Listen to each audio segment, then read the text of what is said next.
यदि आप क्लास 12 में हैं और आपको बोर्ड एग्जाम 2025 देना है तो यह साहित्यिक हिंदी का पेपर आपके लिए सबसे ज़्यादा इंपॉर्टेंट है। तो आप लोग वीडियो को पूरा अंत तक देखिएगा। मेरे प्यारे बच्चों, पूरा पेपर एकदम अच्छे से आंसर के साथ आपको बताने वाले हैं। समय 3 घंटे 15 मिनट होता है और पूर्णांक होता है 100 का। प्रारंभ के 15 मिनट परीक्षार्थियों को प्रश्न पत्र पढ़ने के लिए निर्धारित है। इस प्रश्न पत्र में 2 खंड हैं और दोनों खंडों के सभी प्रश्नों के उत्तर देना अनिवार्य है। तो सभी लोग वीडियो को कर देंगे लाइक, चैनल पर नए होंगे चैनल को सब्सक्राइब कर देंगे, शेयर कर देंगे। चलिए शुरू करते हैं। सबसे पहले खंड का, इसमें प्रश्न नंबर 1 का कहा है कौन सी रचना रामवृक्ष बेनीपुरी की नहीं है। पतितों का देश रामवृक्ष बेनीपुरी की है, माटी की मूरत भी है, गेहूं बनाम गुलाब भी है। पृथ्वी पुत्र नहीं है तो यही सही हो जाएगा। पृथ्वी पुत्र वासुदेव शरण अग्रवाल की रचना है। अगला है वैदिकी हिंसा हिंसा नाभौत के लेखक हैं भारतेंद्र हरिश्चंद्र, प्रताप नारायण मिश्र, माखनलाल चतुर्वेदी, केशोरीलाल गोस्वामी। तो यहाँ पर देखिए वैदिकी हिंसा हिंसा नाभौत के लेखक है भारतेंदु हरिश्चंद्र। इसके बाद अगला क्वेश्चन है कन्हैयालाल मिश्र प्रभाकर की रचना है। तो यहाँ पर देखिए माटी हो गई सोना कन्हैयालाल मिश्र प्रभाकर की रचना है। विचार प्रवाह, विचार प्रवाह हजारी प्रसाद द्विवेदी की है। साहित्य और समाज रामधारी सिंह दिनकर की है। ठीक है। इसके बाद अगला क्वेश्चन है निम्नलिखित में से आचार्य रामचंद्र शुक्ल द्वारा लिखित निबंध है। तुम चंदन हम पानी, राष्ट्र का स्वरूप, अशोक के फूल, कविता क्या है। तो कविता क्या है, ये निबंध है किसका, आचार्य रामचंद्र शुक्ल का। तो यही सही हो जाएगा। तुम चंदन हम पानी विद्यानिवास मिश्र की रचना है। राष्ट्र का स्वरूप वासुदेव शरण अग्रवाल की है। और अशोक के फूल हजारी प्रसाद द्विवेदी की रचना है। इसके बाद मेरे प्यारे बच्चों अगला क्वेश्चन है 100 अजान एक सुजान के लेखक कौन है। भारतेंद्र हरिश्चंद्र, प्रताप नारायण मिश्र, श्याम सुंदर दास, बालकृष्ण भट्ट। तो 100 अजान एक सुजान के लेखक हैं बालकृष्ण भट्ट। इसके बाद है दूसरा का नंबर खड़ी बोली का प्रथम महाकाव्य। तो प्रिय प्रवास है और जो कि अयोध्या सिंह उपाध्याय हरिवंश द्वारा लिखा गया है। कामायनी का हम महाकाव्य किसका है मेरे प्यारे बच्चों। तो कामायनी महाकाव्य जयशंकर प्रसाद का है। राम की शक्ति पूजा सूर्यकांत त्रिपाठी निराला की है। साकेत मैथिली शरण गुप्त की रचना है। इसके बाद अगला क्वेश्चन है छायावाद की समय सीमा। तो 1918 से 1936, 1915 से 1930, 1921 से 1940, 1900 से 1936। छायावाद की समय सीमा है 1918 से 1936। इसके बाद अगला क्वेश्चन है सच्चिदानंद हीरानंद वात्स्ययन अज्ञेय की रचना है। आंगन के पार द्वार सच्चिदानंद हीरानंद वात्स्ययन अज्ञेय की रचना है। झंकार मेरे प्यारे बच्चों मैथिली शरण गुप्त की है। अपरा निराला की है। और कुरुक्षेत्र रामधारी सिंह दिनकर की है। इसके बाद है अगला क्वेश्चन कीर्तिलता के रचनाकार हैं।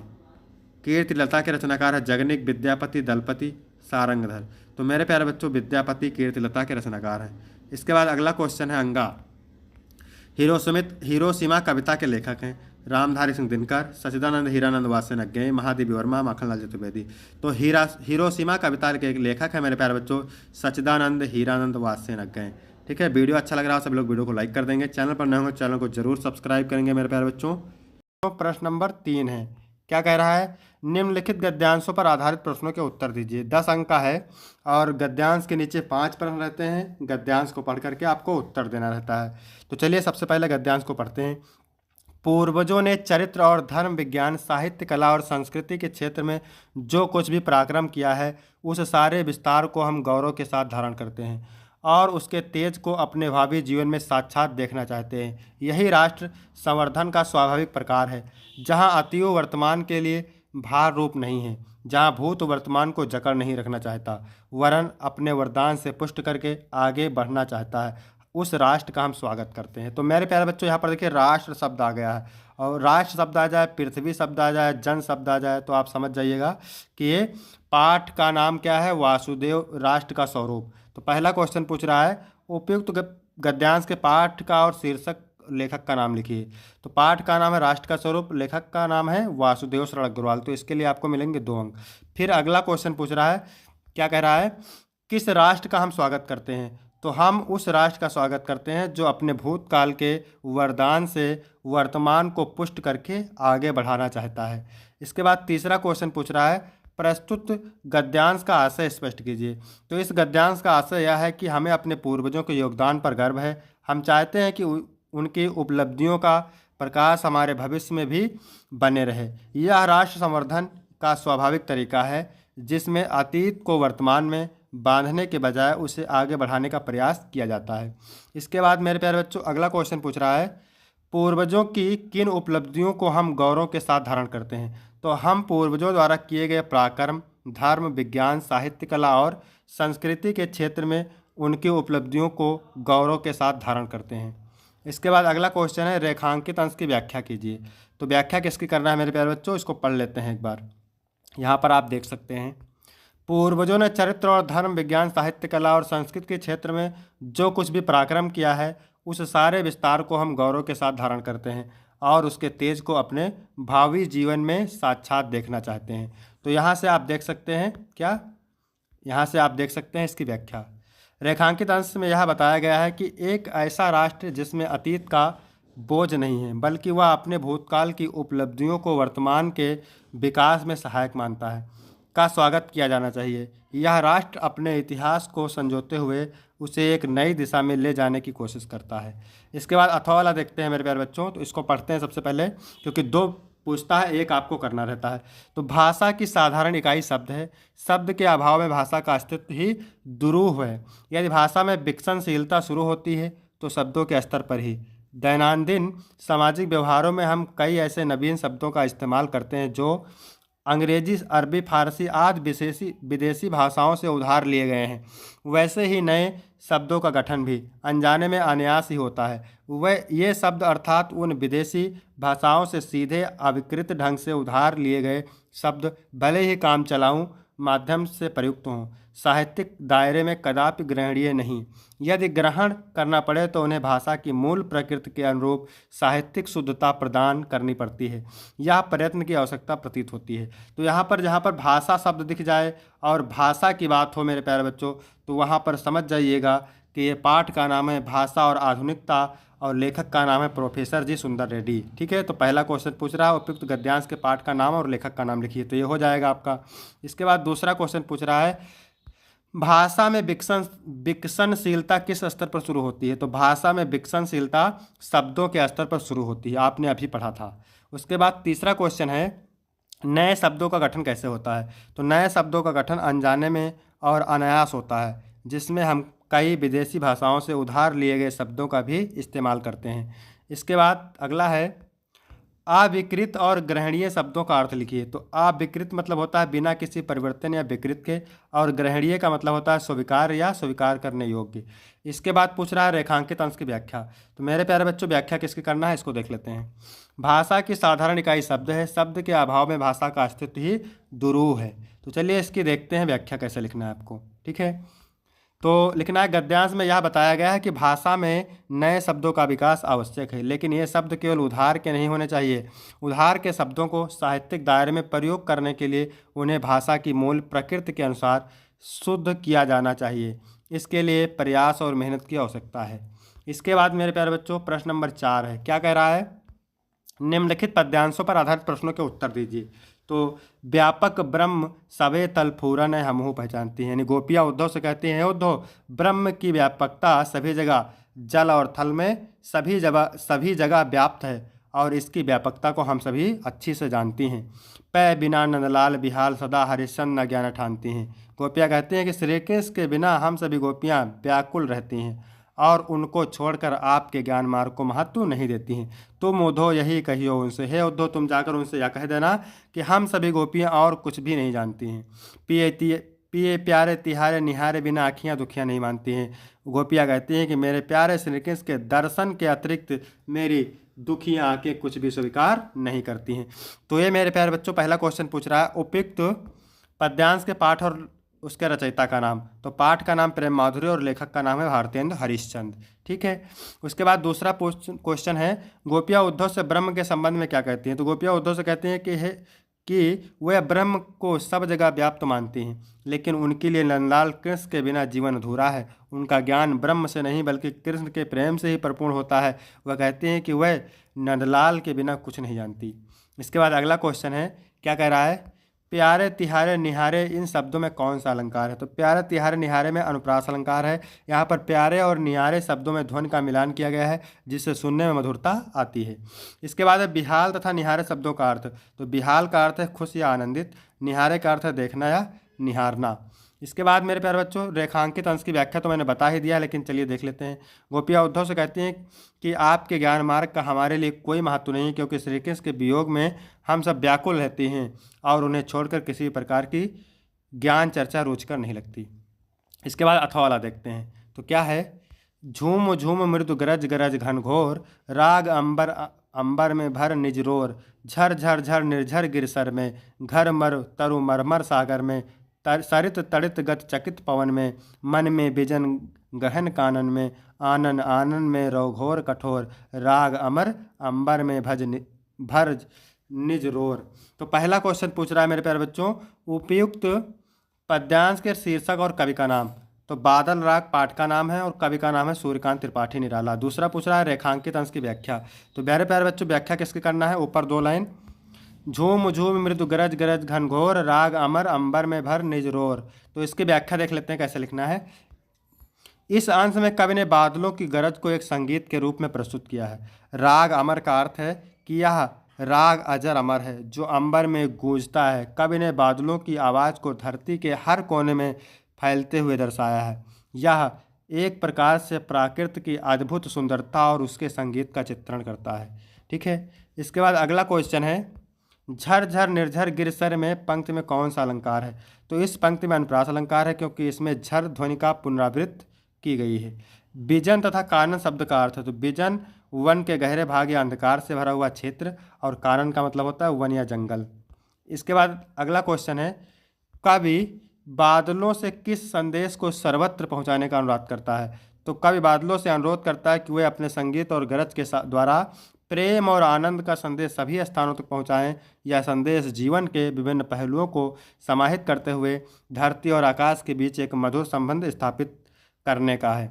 इसके बाद मेरे प्यारे बच्चों प्रश्न नंबर है 5 का क्या कह रहा है, निम्नलिखित में से किसी एक का लेखक का साहित्यिक परिचय देते हुए उनकी रचनाओं का उल्लेख कीजिए। अधिकतम 80 शब्द में लिखना है और 5 अंक आपको मिलेंगे। वासुदेव शरण अग्रवाल, प्रोफेसर जी सुंदर रेड्डी और हरशंकर परसाई। तो इसमें से हम सभी देखेंगे वासुदेव शरण अग्रवाल का साहित्यिक परिचय कैसे लिखना है। तो डालेंगे उत्तर नंबर 5 ऐसे ही लिखेंगे जैसे हम बता रहे हैं आपको। ठीक है, तो जीवन परिचय हेडिंग डालेंगे, लिखेंगे डॉक्टर वासुदेव शरण अग्रवाल का जन्म 1904 ईस्वी में मेरठ जिले के खेड़ा नामक गांव में हुआ था। उनके माता पिता लखनऊ में रहते थे, अतः इनका बचपन लखनऊ में ही बीता। इन्होंने काशी विश्वविद्यालय से बीए और लखनऊ विश्वविद्यालय से एमए और पीएचडी की उपाधि प्राप्त की। इन्होंने पाली, संस्कृत, अंग्रेजी आदि भाषाओं का गहन अध्ययन किया। हिंदी साहित्य की सेवा में लीन यह महान व्यक्ति 27 जुलाई सन 1967 ईस्वी में भारत माता के चरणों में हमेशा के लिए सो गया। इसके बाद मेरे प्यारे बच्चों हेडिंग डालेंगे साहित्यिक परिचय। इसमें लिखेंगे डॉक्टर वासुदेव शरण अग्रवाल ने कविता लेखन से अपना साहित्य प्रारंभ किया। यह लखनऊ एवं मथुरा के पुरातत्व संग्रहालय में निरीक्षक, केंद्रीय पुरातत्व विभाग के संचालक और राष्ट्रीय संग्रहालय दिल्ली के अध्यक्ष रहे। इन्होंने साहित्य जीवन में साहित्य के साथ साथ पुरातत्व को भी अपने अध्ययन का विषय बनाया। इनकी भाषा शुद्ध खड़ी बोली है। इन्होंने अपनी भाषा में अनेक देशज शब्दों का भी प्रयोग किया है। यह केवल एक गद्य लेखक ही नहीं बल्कि काव्य प्रेमी भी थे। इसके आगे हेडिंग डालेंगे रचनाएं। ठीक है, डॉक्टर वासुदेव शरण अग्रवाल जी ने निबंध संग्रह, शोध तथा संपादन के क्षेत्र में महत्वपूर्ण कार्य किया है। उनकी रचनाएं निम्न हैं। निबंध संग्रह हेडिंग डालेंगे, इसमें लिखेंगे कल्प वृक्ष, कल्पलता, पृथ्वीपुत्र, वाग्धारा, वेद विद्या। शोध ग्रंथ में पाणिनि कालीन भारत, संपादन में पद्मावत और हर्षचरित। ठीक है, जिस तरह मैंने ये बताया है आपको उसी प्रकार लिखना है। इसके बाद 5 का ख पूछ रहा है, निम्नलिखित में से किसी एक कवि का साहित्यिक परिचय देते हुए उनकी प्रमुख रचनाओं को लिखिए। तो ये भी 80 शब्द में 5 अंक का है। भारतेंद्र हरिश्चंद्र, महादेवी वर्मा, जयशंकर प्रसाद। तो इसमें से हम देखेंगे जयशंकर प्रसाद का जीवन परिचय कैसे लिखना है। तो जयशंकर प्रसाद जी का जन्म काशी के एक वैश्य परिवार में सन 1889 ईस्वी में हुआ था। इनके पिता का नाम देवी प्रसाद था। इनके बचपन में ही पिता की मृत्यु हो जाने के बाद इनकी प्रारंभिक शिक्षा घर पर ही हुई थी। घर पर ही इन्होंने हिंदी, संस्कृत, उर्दू, फारसी आदि भाषाओं का गहन अध्ययन किया। इनकी आर्थिक स्थिति खराब थी। क्षय रोग से पीड़ित होने के कारण सन 1937 ईस्वी में अल्पायु में ही इस महान साहित्यकार का स्वर्गवास हो गया। इसके बाद हेडिंग डालेंगे साहित्यिक परिचय। जयशंकर प्रसाद जी छायावाद के प्रवर्तक थे। इन्होंने अपनी रचनाओं में हिंदी को समृद्ध किया। जयशंकर प्रसाद जी एक कवि ही नहीं बल्कि नाटककार, उपन्यासकार, कहानीकार तथा निबंधकार भी थे। उनके काव्य में प्रेम और सौंदर्य का चित्रण होता है। यह अनेक विषयों तथा भाषाओं के प्रकांड विद्वान थे। हेडिंग डालेंगे रचनाएं। आंसू, लहर, झरना, कामायनी, आंधी, इंद्रजाल, आकाशदीप, एक घूंट, कामना, कंकाल, तितली, इरावती। इसके बाद मेरे प्यारे बच्चों 6 नंबर है। इसमें क्या पूछ रहा है, पंचलाइट कहानी का सारांश लिखिए। अधिकतम 80 शब्द में और 5 अंक का है। फिर है कहानी तत्वों के आधार पर खून का रिश्ता अथवा लाठी कहानी की समीक्षा कीजिए। ठीक है, तो इसमें हम पढ़ेंगे पंचलाइट कहानी का सारांश। तो चलिए बताते हैं आपको कैसे लिखना है पंचलाइट कहानी का सारांश। पंचलाइट कहानी फणीश्वर नाथ रेण द्वारा लिखित वातावरण प्रधान और आंचलिक कहानी है। इस कहानी के माध्यम से कहानीकार ने गांव की दशा का वर्णन किया है। फिर हेडिंग डालेंगे सारांश। इसमें लिखेंगे महातो टोली के लोग चंदे का पैसा एकत्र करके रामनवमी के दिन मेले से पंचलाइट खरीद कर लाते हैं। क्योंकि उस मोहल्ले के लिए पंचलाइट एक नई वस्तु है, इसलिए पंचों के द्वारा लाए जाने पर पूरे मोहल्ले में कौतूहल है। हर आदमी उसके बारे में जानना चाहता है। जब उसे लाया जाता है तो पूजन की व्यवस्था की जाती है, कीर्तनकार आते हैं, औरतें भी हमारे खुशी की गीत गाने लगती हैं। लेकिन उसे जलाना कोई नहीं जानता है, इसलिए सब दुखी हो जाते हैं। दूसरी पंचायत के द्वारा उनकी हंसी भी उड़ाई जाती है। मुनरी जब यह देखती है कोई उसे जला नहीं पा रहा है तो वह अपनी सहेली कनेली के माध्यम से गोधन के नाम का प्रस्ताव रखती है, किंतु गोधन को पंचायत द्वारा निकाल दिया गया है। क्योंकि आगे लिखेंगे क्योंकि वह मुनरी के घर के पास आकर फिल्मी गाना गाता था।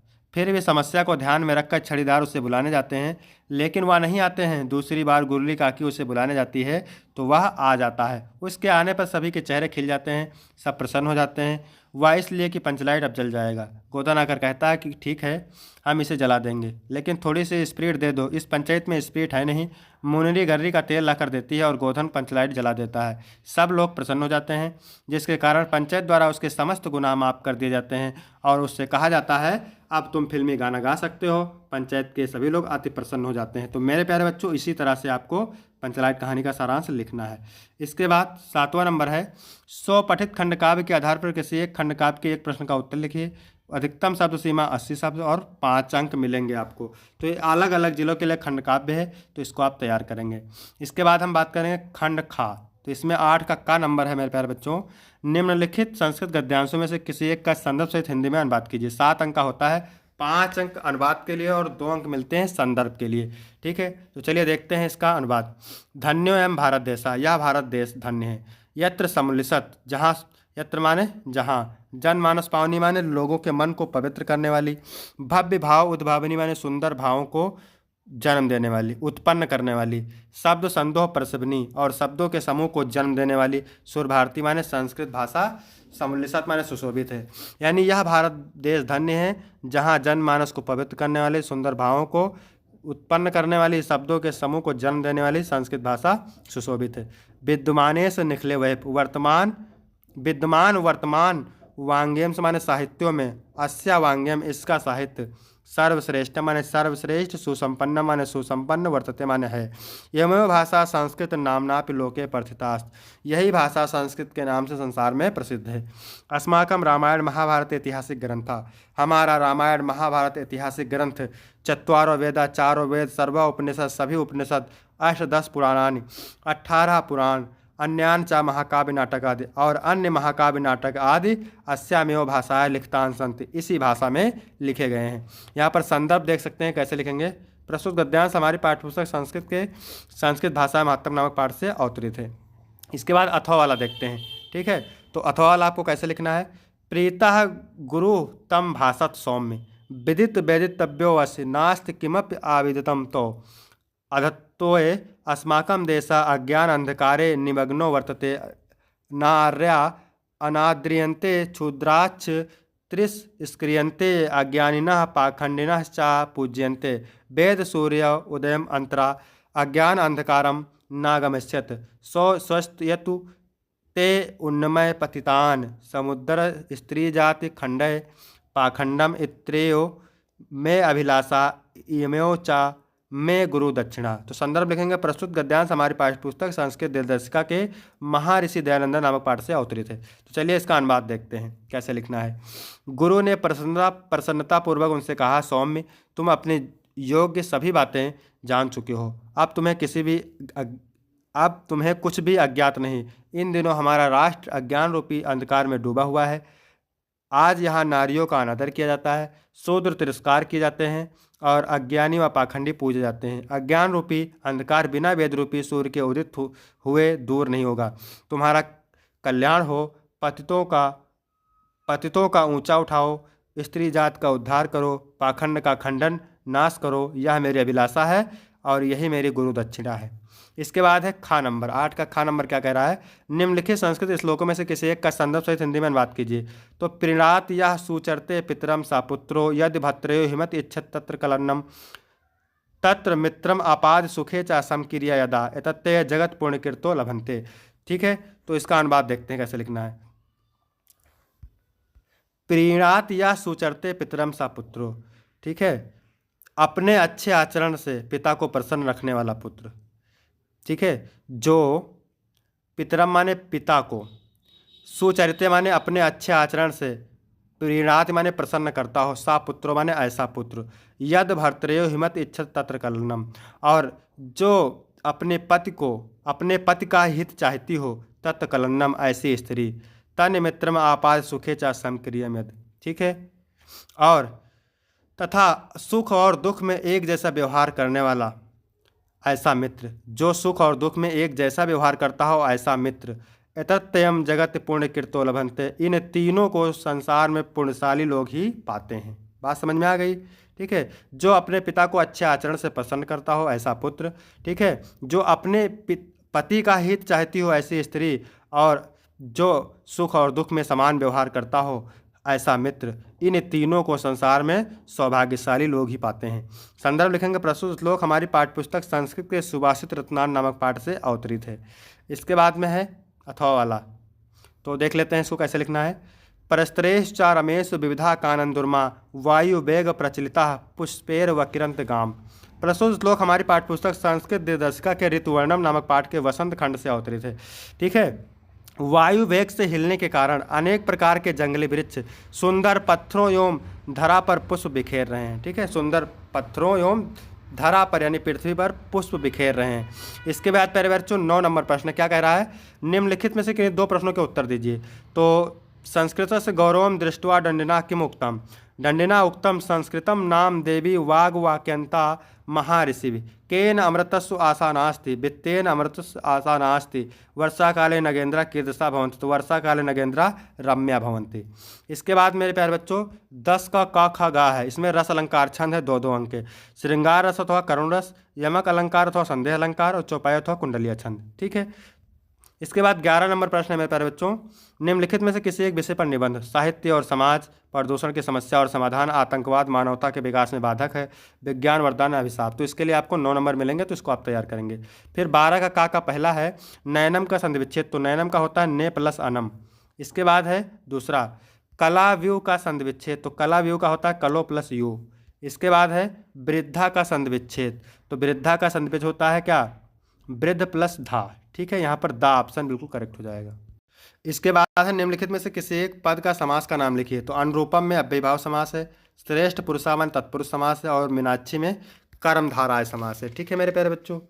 इसके बाद में आगे बात करेंगे 13 नंबर प्रश्न, तो क्या कह रहा है इसमें 13 नंबर में, बैंक में खाता खोलने के लिए बैंक प्रबंधक को प्रार्थना पत्र लिखिए, अथवा अपनी गली मोहल्ले की नालियों की समुचित सफाई के लिए नगर निगम के स्वास्थ्य अधिकारी को पत्र लिखिए।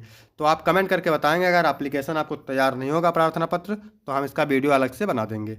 इसके बाद 14 का पहला है निम्नलिखित में से किसी एक शब्द के धातु एवं प्रत्ययों का योग स्पष्ट कीजिए, तो धीमान, धीमान में धी धातु है, ठीक है, और मतुप प्रत्यय है मेरे प्यारे बच्चों, मतुप प्रत्यय है। पठनियम में पठ धातु है और अनियर प्रत्यय है, ठीक है। और धनवती में धन शब्द है और मतुप प्रत्यय है, ठीक है, यहाँ तक ध्यान रखिएगा। इसके बाद है निम्नलिखित में से किसी एक शब्द का प्रत्यय लिखिए, तो विद्यावती में मतुम प्रत्यय है, श्रीमती में भी मतुप प्रत्यय है, और लघुता में तल प्रत्यय है, ठीक है।